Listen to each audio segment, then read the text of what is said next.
Abra su Biblia, por favor. Capítulo 10 de Hebreos. Hasta allí habíamos avanzado en la última vez que abordamos el estudio de esta carta. Y hoy vamos a retomarlo. Hoy vamos a retomar en el capítulo 10 de Hebreos, desde el versículo 26 en adelante, vemos una de las exhortaciones o de las advertencias más serias de toda la Biblia respecto del carácter apóstata que tristemente algunos creyentes, no solamente de ese tiempo, sino en todas las eras, de alguna manera adoptan y rechazan y llegan a un punto de rechazar el Evangelio luego de haber caminado en el Evangelio, luego de haber transitado en la verdad. Incluso el texto bíblico nos dice, luego de haber sido iluminados por la verdad de Cristo, pecan, llegan a rechazar el Evangelio, pecan voluntariamente, pecan de manera predeterminada, mostrando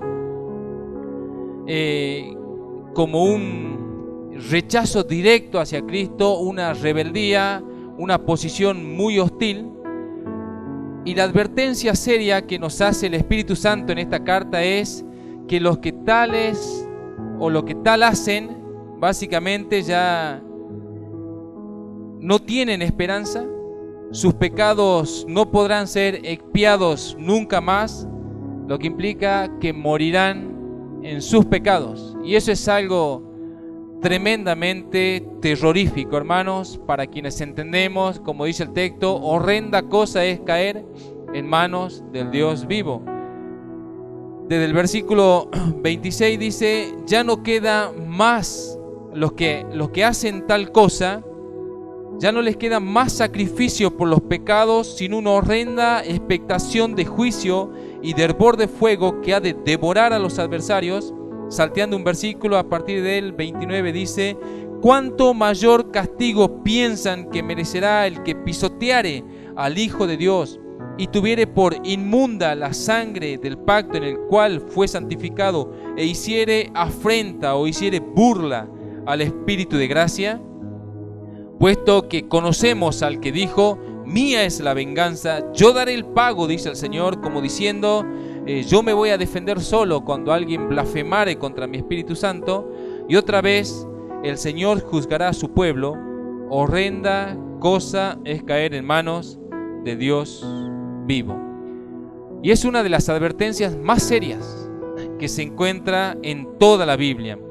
Y la idea del Espíritu Santo en esta carta es disuadir al creyente de poder adoptar ese pensamiento tan trágico, por decir de alguna manera, que llega a veces a instalarse en el cristiano por diferentes razones, en el creyente,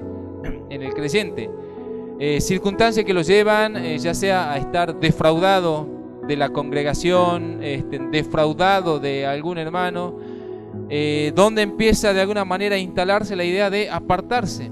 Sí, pero una cosa es salir de una congregación que camina en una doctrina equivocada y seguir buscando a Cristo para que Cristo guíe sus pasos hacia el lugar donde debe estar. Y otra cosa es salir para no volver nunca más. Salir para volverse atrás de todo aquello que le fue enseñado. Sí, como dice el texto, luego de haber caminado en la senda angosta, luego de haber sido iluminados con la verdad, luego de haber entendido que el pecado es una acción de rebelión contra Dios, estas personas que son dominadas por este pensamiento apóstata se vuelven contra Dios, deciden pecar voluntariamente. Puntualmente hay una advertencia y al mismo tiempo hay palabras de aliento respecto de que aquellos que de alguna manera puedan en cierto momento ser invadidos por este pensamiento, el autor le dice, pero no hay razón lógica en hacer eso. luego de haber transitado el cristianismo, luego de haber sufrido en la senda angosta, volverse atrás. Desde el versículo 32 le dice: traigan a la memoria los días pasados en los cuales, después de haber sido iluminados, sostuvieron gran combate de padecimientos. Por una parte, ciertamente con vituperios, ¿sí? con deshonra o con falsas acusaciones, y tribulaciones, fueron hechos espectáculo. Y por otra, llegaron a ser compañeros de los que estaban en una situación semejante. El versículo 34 de Hebreos 10 dice: porque de los presos también se compadecieron, y el despojo de sus bienes sufrieron con gozo, sabiendo que tienen en ustedes una mejor y perdurable herencia en los cielos. Y al margen que la vida del creyente puede estar cargada de días difíciles, de situaciones desalentadoras, ¿sí? Eso pasa en la vida cristiana. Hay algo que Dios valora, ¿sí? Y eso es lo que vamos a mostrar hoy como una de las características principales de la fe. Y es algo que Dios valora, y es que el cristiano, el creyente, pueda esperar a Dios en sus promesas. Dios no va a defraudar de manera absoluta a nadie. A nadie. Todos los que esperaron en Él, como dice el Salmo, ninguno fue avergonzado, y todo el que invocar el nombre del Señor Jesús será salvo. Dice las Escrituras en Romanos capítulo 10. Por tanto, no hay testimonio que acuse a Dios que en algún momento Él haya fallado en su promesa o en su palabra. Antes, los hombres fallan en su capacidad de poder confiar y esperar en Dios, y se vuelven atrás del mandamiento. Pero Dios quiere que lo esperemos. Dios quiere que confiemos en su palabra. Indistintamente de la circunstancia que pueda ser negativa, que pueda ser desalentadora, que en términos humanos ya no haya posibilidad, justamente allí opera el poder de Dios. Donde se acaba la posibilidad, opera el poder de Dios sobre lo imposible. Porque no hay honra en que Dios pueda hacer algo que es posible. Antes hay gloria en que Él haga lo imposible. Y Dios quiere hacerlo, hermanos. Dios quiere hacerlo. Y quiere que lo esperemos. Dice del versículo 35, luego que ha hecho la advertencia para disuadir cualquier pensamiento apóstata de deserción, como diciéndole, no se les ocurra nunca irse del camino, les dice, no pierdan o no echen o no tiren, por lo tanto, su confianza, que tiene grande galardón, porque les es necesaria la paciencia, o sea, aguanten un poco más, para que habiendo hecho la voluntad de Dios, obtengan la promesa. Porque aún un poquito, y el que ha de venir, vendrá. No tardará, hermanos, mas el justo vivirá por fe, y si retrocediere, no agradará a mi alma. Pero nosotros no somos de los que retroceden para perdición, sino de los que tienen fe para preservación del alma. Vamos a orar. Gracias por concedernos, Dios Santo, en tu misericordia, en tu paciencia y en tu amor. Gracias por concedernos la salvación por medio de la sangre de Cristo en la cruz. Nosotros creemos, Señor, en tu obra expiatoria. Creemos, Señor Jesús, que tu sangre nos salva, oh Dios mío. Creemos que aunque es un hecho futuro que estaremos contigo, estamos aferrados a esa promesa futura como un hecho presente. Señor, y aunque nunca vimos tu rostro, aunque nunca vimos nada, Señor Jesús, de ti, has puesto en nosotros la fe para creerte, Señor Jesús, y te ruego que fortalezcas la fe en nosotros para creer hasta el final y ser glorificado en la vida de esta iglesia. Oh Señor, gracias por este tiempo de culto. Me pongo en tus manos y sé tú, Señor Jesús, por medio de tu Espíritu Santo, hablándonos y exhortándonos y enseñándonos y sosteniéndonos, Señor Jesús, en ti. En el nombre de Cristo Jesús. Amén. Entonces, en resumen, este pasaje o la introducción de este mensaje nos está diciendo: no se vuelvan nunca atrás, nunca miren para atrás, nunca pierdan la confianza en Dios, sino, como dice también el texto en Hebreos 10:23, mantengámonos firmes sin fluctuar o sin titubear la profesión de nuestra esperanza, porque fiel es el que prometió.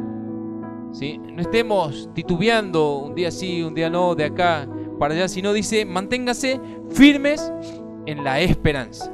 ¿Qué significa? Firmes esperando lo que Dios prometió. Dios cumplirá lo que prometió. ¿Sí? En los capítulos anteriores dice puntualmente que juró Jehová y no se arrepentirá. Juró por sí mismo, interpuso juramento, y al hacerlo puso, por decirlo en términos nuestros, puso en juego su santidad y su nombre. Y al hacerlo también exaltó su palabra y su promesa al mismo nivel de su nombre, al punto tal que Dios cumplirá su palabra. Y el texto nos dice: aguanten un poco más, y el que ha de venir vendrá, porque fiel es el que prometió. No fallará Dios en lo que ha prometido. Él hará precisamente lo que prometió, y nosotros debemos esperar en Dios. Eso es lo único que se nos pide, y para hacer eso se nos tiene que dar fe. Hermanos, nosotros estamos creyendo en un Dios al cual nunca hemos oído su voz audible. Estamos yendo detrás de Él. Estamos creyendo en un Cristo al que nunca le vimos el rostro. Y estamos entregando nuestras vidas, siguiendo y persiguiendo una promesa que se nos dice que viviremos eternamente, que no moriremos, que resucitaremos de los muertos y estaremos con Cristo en cielo nuevo y tierra nueva. Y nosotros creemos eso. Y allí opera la fe, hermanos. Y puntualmente Cristo nos dice: no se muevan de esa esperanza. Espérenme. Jesús le dijo a la iglesia: yo vendré por ustedes. Estén, como también le dijo a Pedro, a Santiago y Juan, velando y orando. Incluso tenemos la advertencia de la parábola de las 10 vírgenes. Él vendrá, no cabe la menor duda, hermanos. Él va a venir por su iglesia. Las prudentes, las iglesias prudentes, entrarán con Cristo a las bodas del Cordero. Pero las imprudentes, las que no se percataron, las que de alguna manera no quisieron esperar, no se mantuvieron en la esperanza, cabecearon, se durmieron, no fueron prudentes, fueron insensatas, no entrarán. No entrarán. Un claro ejemplo de lo que no hay que hacer es el ejemplo del rey Saúl. ¿Sí? Y esta parte de la historia del rey Saúl está en 1 Samuel capítulo 13, donde luego de haber sido rey, está Saúl en una situación que tiene que enfrentar al ejército filisteo.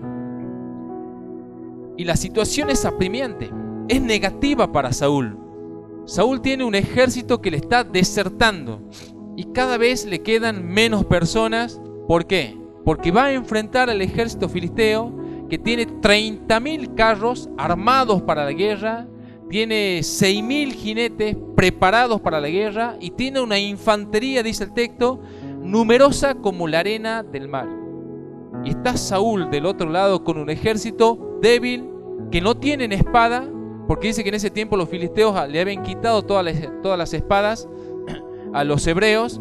Por tanto, imagino que solamente Saúl y Jonatán tenían espada, y todo lo demás imagino que estaban con herramientas de trabajo, de agricultura, y el ejército estaba temblando, el ejército le desertaba, algunos estaban abandonando, otros, se estaban yendo, cada vez quedaban menos, pero Saúl tenía una orden de parte de Dios por medio del profeta Samuel, y era que espere 7 días hasta que venga Samuel, haga el sacrificio a Dios invocando, ¿sí?, la protección y el favor de Dios, y Dios iba a ser favorable en la batalla. Tenía que esperar. Dijo, espera, va a ir Samuel, él va a hacer sacrificio y yo voy a ser propicio a la batalla, yo voy a dar la victoria, dice Dios, pero espérame, tené paciencia. Sin embargo, llega un punto en que Saúl quiebra esa confianza, no puede esperar más y actúa en desesperación. Toma en sus manos el trabajo que no le correspondía, hace el sacrificio, termina de hacer el sacrificio y aparece Samuel.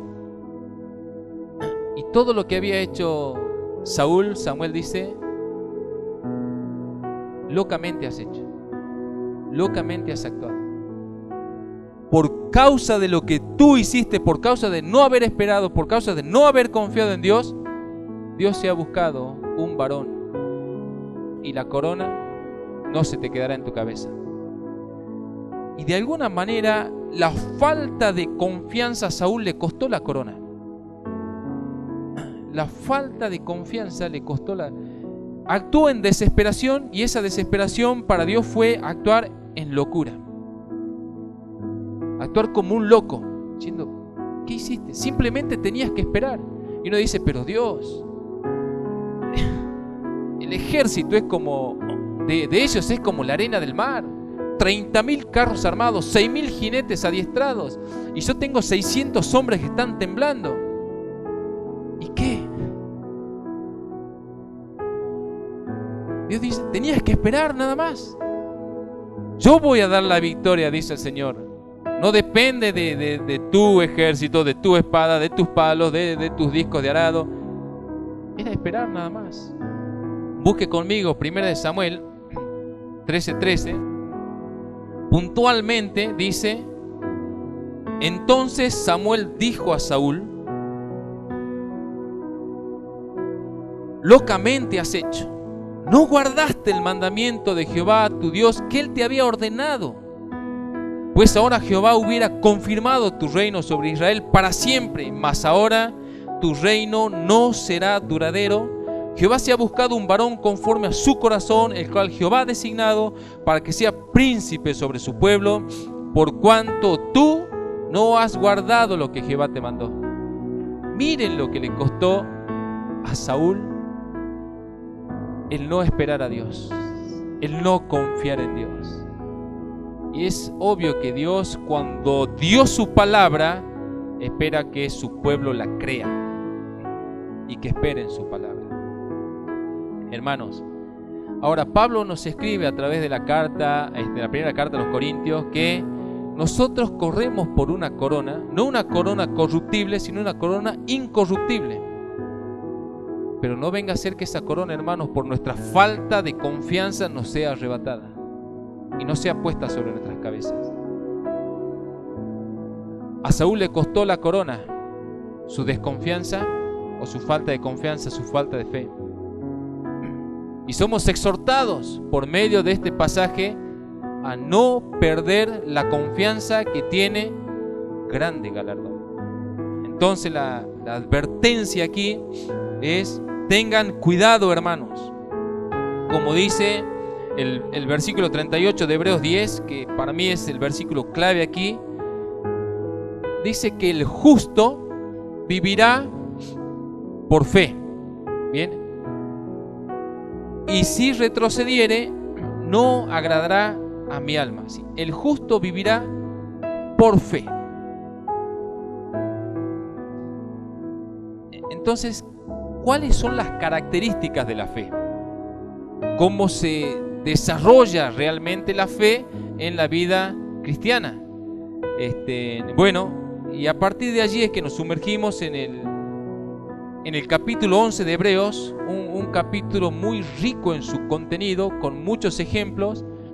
Ha querido hacer el escritor, por la inspiración del Espíritu Santo, muy práctico en mostrarnos no una fe desde un concepto teológico, sino desde un concepto desde las características de cómo opera la fe, a fin de que nosotros sepamos si tenemos o no tenemos fe, si estamos viviendo por fe o estamos viviendo por nuestra propia prudencia. Y hoy yo solamente voy a hacer una introducción, porque es tan largo el contenido de este capítulo, que solamente voy a ir del versículo 1 al 4. Pero bueno, lea conmigo desde el versículo 1 al 3 de Hebreos 11. Dice: es por lo tanto la fe la certeza de lo que se espera, la convicción de lo que no se ve, porque por ella alcanzaron buen testimonio los antiguos. Por la fe entendemos haber sido constituido el universo por la declaración de Dios, de modo que lo que se ve fue hecho de lo que no se veía. ¿Sí? Y aunque muchos toman este versículo como una definición de la fe, es más en realidad una descripción de las características de la fe. ¿Sí? La certeza de lo que se espera y la convicción de lo que no se ve. Y el primer subtítulo que yo tengo para abordar es la certeza de lo que se espera. ¿Sí? De alguna manera nos está diciendo que la fe se trata de vivir una esperanza tan real que da absoluta certeza. Vale decir que la fe nos lleva a creer sin ninguna duda. Sin ninguna duda. Eso es realmente fe. No tiene nada de dubitable, de dudar en algún punto, de decir, bueno, no estoy tan seguro de algunas cosas. Y va a mostrar a través de los hombres santos del Antiguo Testamento que ellos basaron sus vidas en la esperanza de las promesas de Dios. Y aunque, hermanos, todos los santos hombres del Antiguo Testamento basaron su vida no en algo incierto, sino en algo distante, de un futuro distante. Dios le dio la promesa del Mesías, ¿sí? Desde Adán en adelante, y pasó por muchos hombres, y ellos no llegaron nunca a verle la cara al Mesías, pero ellos murieron en la esperanza de ver al Mesías y se aferraron a la promesa de Dios sin ver absolutamente nada, y fueron hasta la muerte, como dice más adelante el texto. El versículo 13 de Hebreos 11 dice: conforme a la fe murieron todos estos sin haber recibido lo prometido, en el sentido de que ellos no llegaron a ver al Mesías, ni Abraham ni Moisés. 1500 años pasaron hasta que apareció el Mesías. Dice: conforme a la fe murieron todos estos sin haber recibido lo prometido, sino mirándolo de lejos y creyéndolo y saludándolo y confesando que ellos eran extranjeros y peregrinos sobre la tierra. De alguna manera, llegando hasta el final de sus vidas, ellos se despidieron de este mundo, saludando al que nunca vieron. Dios le había dicho en su momento: vendrá el Mesías, el Cristo. Él cambiará todas las cosas. Él dará vida. Él quitará el pecado del medio, quitará el sacrificio, habrá perdón, habrá vida eterna. Y ellos fundaron sus vidas en esa promesa, salieron como peregrinos, sin tener esperanza en esta tierra. Y el día de su muerte, cuando alguno podría haberle dicho: oye, ¿no te parece que creíste en algo incierto? Ellos se fueron creyendo en el Mesías hasta la tumba, como dice, mirándolo y saludándolo, como diciendo: Señor, te sigo esperando, te saludo y te espero, incluso donde voy ahora, allí te espero. Y no fueron defraudados, porque Cristo, cuando murió, descendió a las partes más bajas del abismo, y desde allí se llevó cautiva la cautividad, y todos los que esperaron en Cristo antes de Cristo están con Cristo, de modo que su fe se tornó gloriosa. Su fe se tornó gloriosa.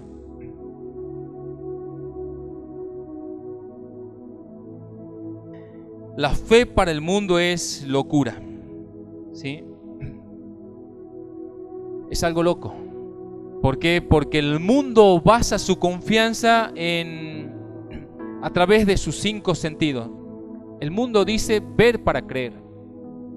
¿sí? Mientras que Dios dice, crean y verán. Es diferente. El mundo basa todo en si lo veo, lo creo, si lo escucho, lo creo, si lo siento, lo creo, si puedo palparlo, verlo, degustarlo, oírlo, lo creo, si no, no lo creo.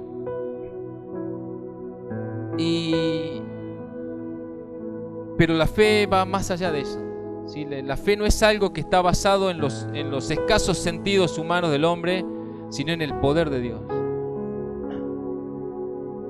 Los sentidos pueden ser traicioneros, hermanos. Y nosotros podemos,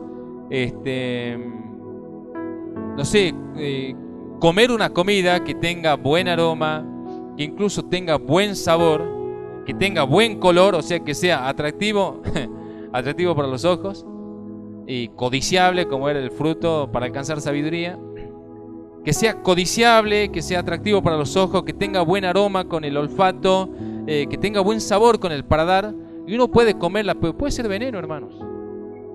Entonces los sentidos pueden engañarme a mí. Lo que los sentidos me dicen está aprobado, es bueno, puede terminar matándome. Puedo ser envenenado tranquilamente. Pero la fe no. La fe va más allá de los sentidos y no es traicionera y nunca nos va a engañar. ¿Cómo fueron las características de la fe? Bueno, empieza después a mencionar. Nosotros, si el Señor quiere, vamos a tomar muchos ejemplos puntuales de toda esta lista de personas que actuaron por fe. Vamos a ver si podemos desarrollarlo. Pero a grandes rasgos, Moisés consideró mayores riquezas el vituperio de Cristo que los tesoros de los egipcios, como dice Hebreos 11:26, porque tenía puesta la mirada en el galardón.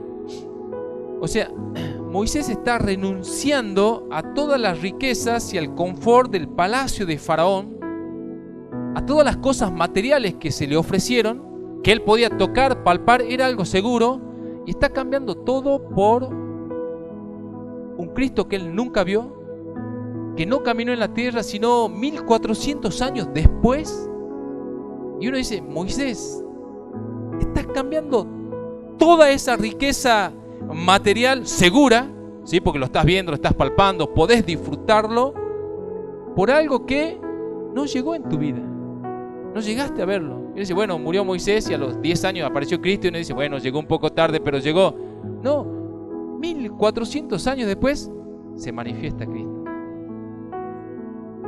Pero él lo hizo porque tenía por mayores riquezas, los vituperios de Cristo, que cualquier cosa que el mundo pudiera ofrecerle.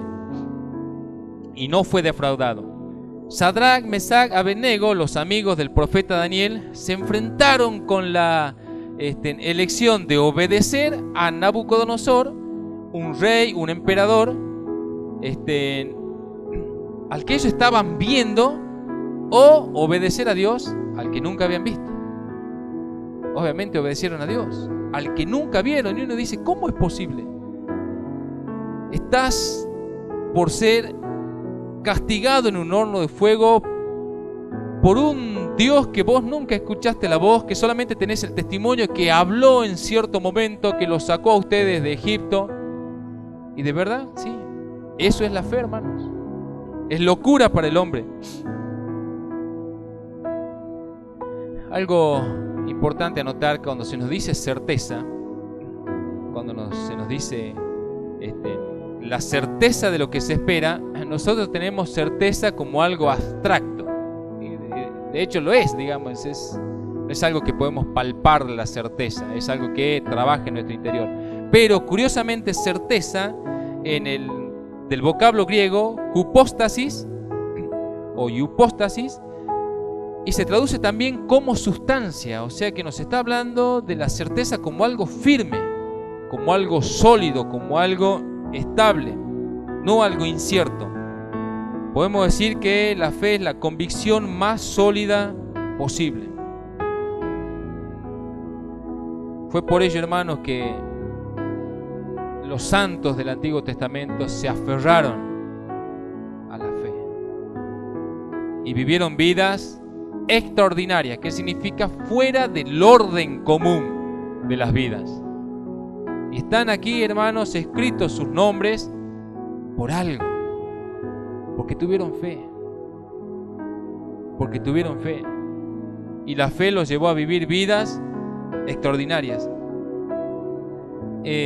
Se aferraron a esa promesa, renunciaron a un mundo material que le ofrecía todas las cosas por algo que ellos no llegaron a palpar, no llegaron a ver, pero que en Cristo lo recibieron. Ahora, hay a veces un pensamiento equivocado de que algunos piensan que el cristiano es una forma de masoquismo, por decir de alguna forma, que le gusta pasar las tribulaciones, que le gusta padecer. Hay algunos que piensan equivocadamente que el cristianismo es un voto de pobreza, un voto de miseria, que Dios nos llama a vivir así en la pobreza. Pero es un pensamiento equivocado, hermanos, porque nosotros como cristianos sí anhelamos el confort y sí anhelamos las riquezas, pero no anhelamos las riquezas perecederas que ofrece este mundo, sino que anhelamos las riquezas y el confort imperecedero, incorruptible, duradero, como también el apóstol Pedro lo escribe en su carta. Dice en 1 Pedro 1:4: para una herencia incorruptible, incontaminada e inmarcesible, reservada en los cielos para nosotros. Entonces, no es que nosotros no deseamos el confort, lo deseamos pero de manera permanente, lo deseamos en Cristo, ¿sí? Y también dice el otro subtítulo, ya hemos visto la certeza de lo que se espera, y también dice la convicción de lo que no se ve, ¿sí?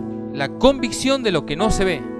Mientras, como dije, mientras el mundo dice ver para creer, Dios dice al revés: cree para ver. Y uno de los ejemplos, entre tantos, es el mismo Noé. O sea, ¿cómo sabemos que Noé creyó en algo que nunca había visto? Bueno, era una locura, hermanos. Nunca había llovido en la tierra.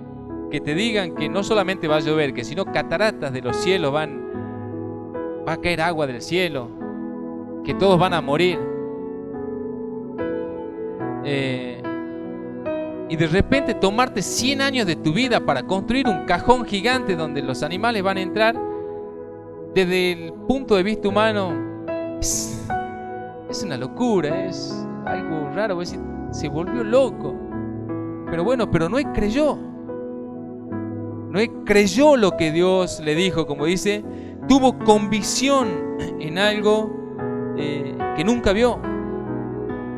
Creyó con certeza lo que Dios le dijo y construyó esa arca. Yo entiendo, por decir de alguna manera, o sea, leyendo este pasaje, introduciéndonos en la carta a los hebreos, que nos habla la fe, de cómo describe la fe y cómo opera la fe, cuáles son las características de la fe, es pensar, hermanos, seriamente en la pregunta que Jesús hace en Lucas, que dice: cuando el Hijo del Hombre venga, ¿hallará fe en la tierra? ¿Hallará realmente ese grado de convicción y certeza? ¿Hallará realmente quienes están viviendo con certeza en la esperanza y con convicción en lo que nunca han visto? ¿Cuáles son las características? Bueno, Noé creyó a Dios y le creyó a Dios en lo que Dios le dijo y lo que Dios le ordenó. Y aunque el mundo lo juzgó a Noé como loco, Noé hizo lo que Dios le ordenó. Renunció a un mundo de ese tiempo y empezó a construir un arca. Mientras la gente se estaba casando, dando en casamiento, dice que vino el diluvio y todos perecieron. Mientras que el mundo estaba celebrando, y el confort y el jolgorio, la fiesta y el pecado, todo fue. Y Jesús mismo compara el día de su venida como en los días de Noé.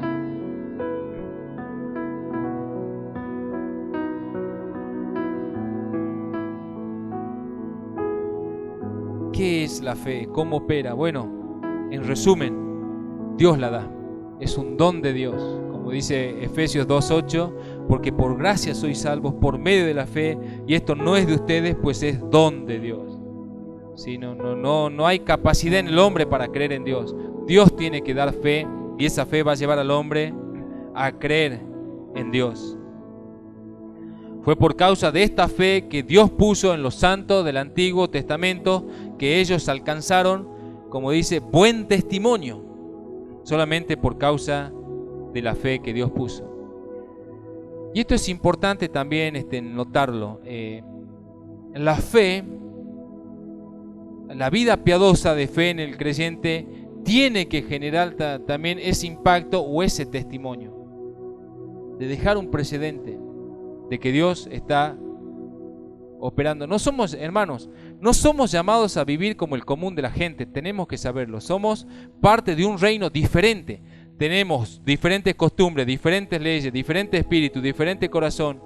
Tenemos que vivir en conformidad al reino de Dios, totalmente diferente al reino de las tinieblas. No hay parecido entre la luz y las tinieblas, ¿sí? Son totalmente opuestos. Ahora, la fe en la vida cristiana es tremendamente importante. Sin fe es imposible agradar a Dios, ¿sí? Imposible. O sea, Dios no se agrada en cuán bueno podamos ser en términos humanos. Si yo vendiera mi casa o cediera mi casa para que se convierta en un asilo para ancianos y repartiera todo lo que tengo, mis bienes materiales, para los pobres, incluso donara mis órganos para que a otros se les extienda la vida. Pero si yo no estoy esperando y fundado en la promesa de Dios, eso no sirve absolutamente de nada. No hay agrado de Dios en las acciones sin fe. Sin fe es imposible agradar a Dios. Bueno, quiero agradar a Dios, quiero que Dios se agrade de mí. Por decir de alguna manera, el parámetro es que Dios mira si yo estoy creyendo su promesa, si estoy esperando su promesa, o si estoy tomando esto con cierta duda. Y si no estoy creyendo en Él, ¿cómo nos damos cuenta si creemos o no creemos en Dios, si le esperamos o no le esperamos? Las situaciones, las pruebas, enfermedad, economía, situaciones difíciles que a veces toca enfrentar, son las que demuestran si estamos confiando en Dios o no. Son las que demuestran si estamos esperando en Dios o no. Dios va a llegar. Quizás a nuestro criterio Dios llega tarde, pero en el calendario de Dios, Dios llega justo a tiempo, hermanos. ¿Cómo es posible que Sadrach, Mesach y Abednego sean arrojados a un horno de fuego ardiendo, donde en cuanto abrieron la puerta, la llama que salió ya mató a todos los soldados fuertes que habían llegado hasta esa puerta? Y uno podría pensar: Señor, ¿por qué no los salvas a estos 3 hijos tuyos antes de que lleguen al horno? Porque eso era posible, eso era fácil. Pero Dios quiere hacerlo en lo imposible. Hermanos, el precedente, a ver si puedo vertirlo. Lo que nos está mostrando este pasaje de la fe es que la fe actúa sobre lo imposible. Y esas son las características. Que Dios puede cambiar todas las cosas, pero que tenemos que esperarlo. Esperemos a Dios. Y uno dice: sí, yo entiendo. Estás sin pagar las cuentas, dolorido por la enfermedad, entristecido por alguna situación. Esperen, Dios vendrá a los que confían en Él. estaban todos los hebreos encerrados en el Golfo y venían los egipcios por atrás cuando estaban saliendo de Egipto. Y uno dice, incluso Moisés clama a Dios y Dios le dice a Moisés, pero ¿por qué clamas a mí? Toca el mar y el mar se abrió. Son hechos extraordinarios. Si Dios abrió el mar, ¿sí? Si Dios rescató a 3 personas del horno de fuego, y si Dios resucitó a su Hijo entre los muertos, nuestras situaciones son minúsculas y no confiamos en Dios. Si Dios pudo hacer lo imposible, hermanos, ¿no va a hacer? ¿Acaso no va a cubrir nuestras necesidades? Espera en Dios, espera en Dios. El versículo 6 de Hebreos 11 dice, sin fe es imposible agradar a Dios. Porque es necesario que el que se acerca a Dios crea que le hay, o sea, crea que Dios está, y crea también que es galardonador de los que le buscan. Crea eso cuando se acerque a Dios.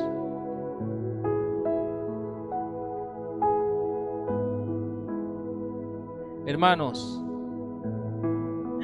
creer en Dios nos da razones para vivir.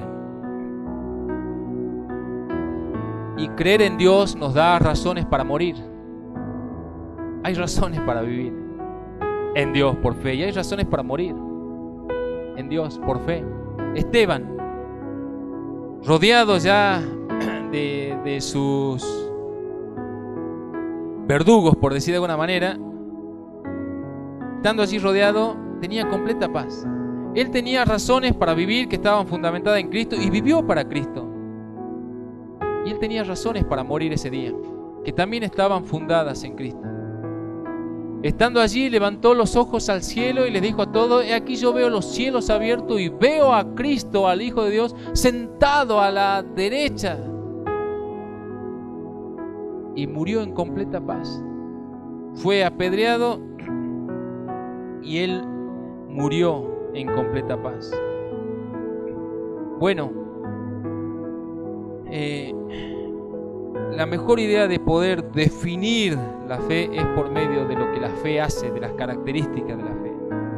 Entonces, el Espíritu Santo no quiere darnos una definición de fe, un concepto, un buen argumento para que uno diga: ¿saben qué es la fe? Sí, la fe es esto y esto y esto y esto otro. Sino, ¿está obrando la fe en ti o tú estás viviendo por fe? Ese es de alguna manera lo que nos va a mostrar aquí el Espíritu Santo. Y el primer ejemplo que yo voy a tocar hoy, porque es cortito, es la fe de Abel, que está solamente relatada en el versículo 4 de Hebreos 11, que dice: por la fe Abel ofreció a Dios más excelente sacrificio que Caín, por lo cual alcanzó testimonio de que era justo, dando Dios testimonio de sus ofrendas, de sus sacrificios, y muerto aún habla por ella. Bueno, este pasaje también nos muestra que desde el principio, los hombres actuaron por fe. Y el primer ejemplo es Abel, el hijo de Adán, el primer hombre que actuó con fe. La segunda generación sobre la tierra, por decir de alguna manera, actuó por fe. Bueno, Adán también, pero no es lo mismo. ¿Saben por qué? Porque Adán estuvo en el paraíso, ¿sí? Adán estuvo en el huerto, estuvo hablando con Dios, vio la gloria de Dios, caminó con Dios. Así que él básicamente creía en lo que había visto. Incluso cuando pecó y fue expulsado del huerto de Edén, también él creyó recordando lo que había visto. Pero Abel no. A Abel le tocó creer en un Dios que él no había visto y que todo lo que podía conocer de Dios era lo que Adán le había transmitido. Así que podemos decir que el primer hombre de fe es Abel. Y de hecho lo que nos quiere mostrar esta carta, este texto, es que desde el principio el hombre es justificado únicamente por la fe, por creer, nada más.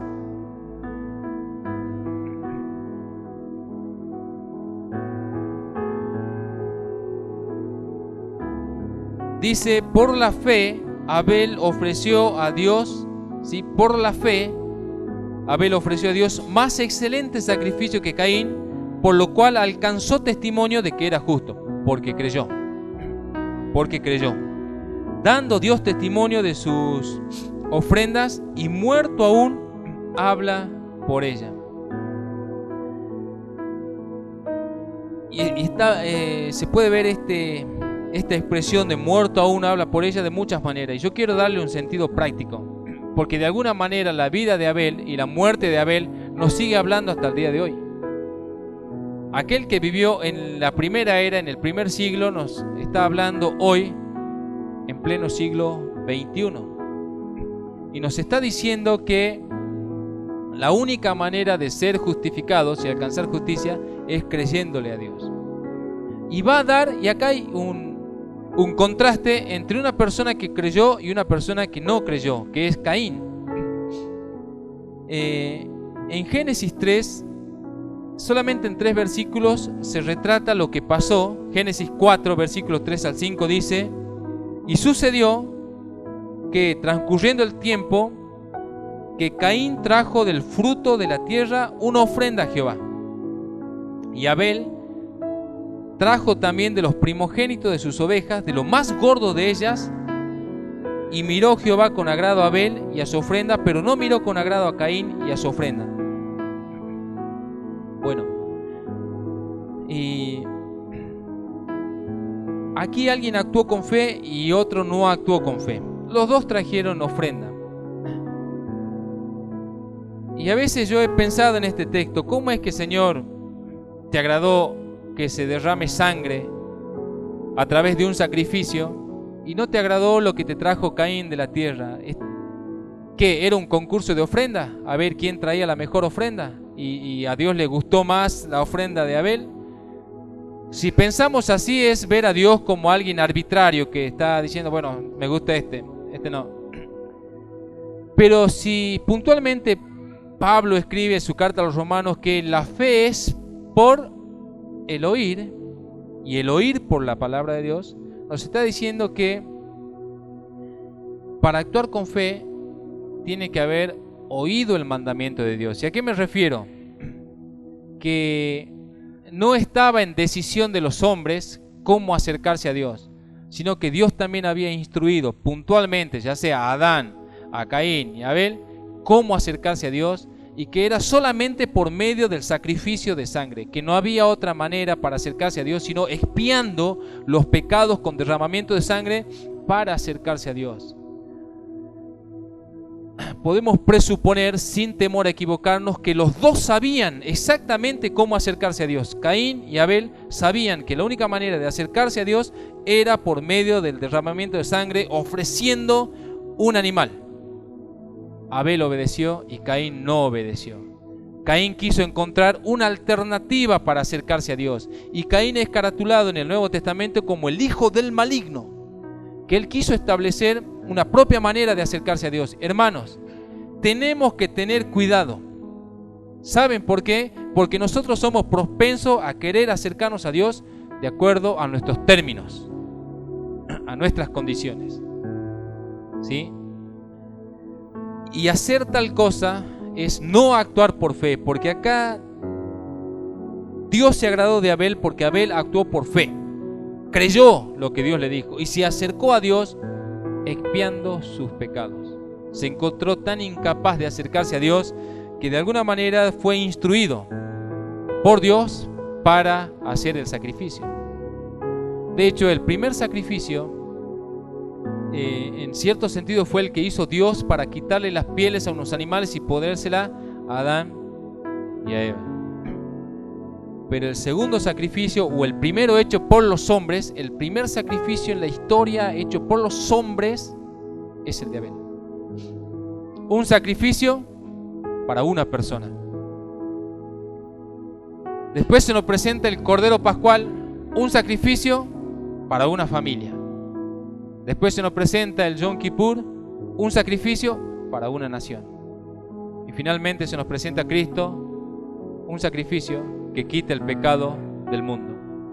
Podemos ver entonces que en el sacrificio de Abel, Dios tiene el propósito puntual de empezar a reflejarnos la cruz de Cristo desde el principio, que el derramamiento de sangre era la única manera de justificar al hombre, y que el hombre podía traer un montón de cosas materiales de la tierra. Mira, Dios, todo lo que me produjo la tierra, ¿sí? Te entrego todo, te entrego mi casa, te entrego mis autos, te entrego mi cuenta del banco, te entrego todo. Pero si no hay fe, si no vas a obedecer a Dios, no traigas nada delante de Dios. En las iglesias, en las congregaciones donde se predica la prosperidad, solamente están basados en algo que tiene que ver con el pensamiento de Caín. Traigo a Dios, ¿sí? Haga pacto con Dios, le dicen. Sí, traigo y pongo cosas para que Dios me dé cosas. Es como un negocio, como que si Dios fuera un banco. Mira, Señor, estoy invirtiendo, te doy esto y hacémelo prosperar, dame más.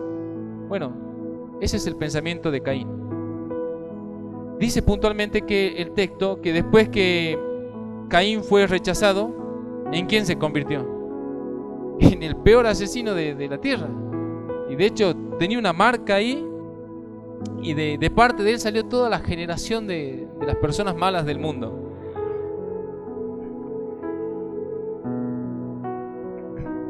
Bueno, cerrando,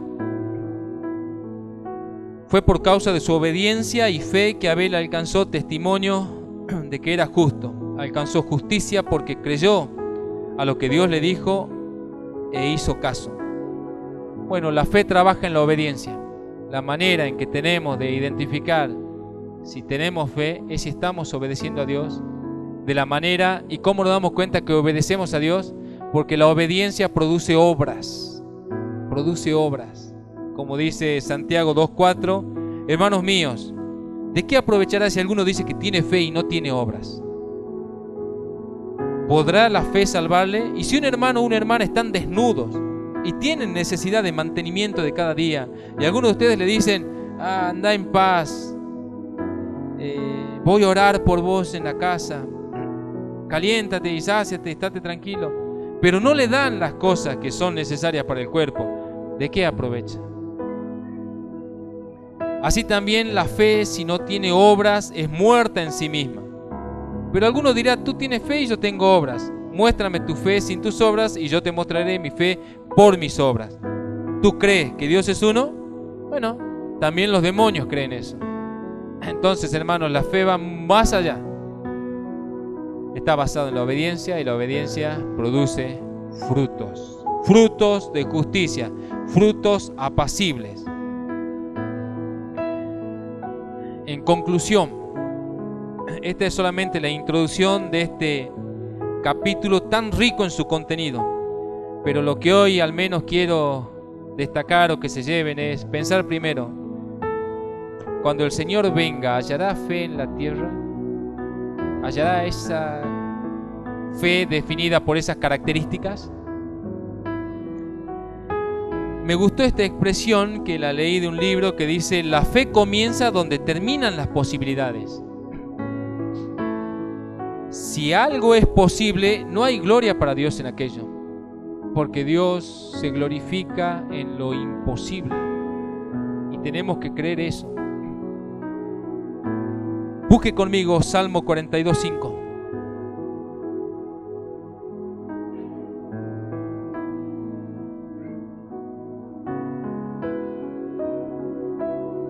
Salmo 42:5.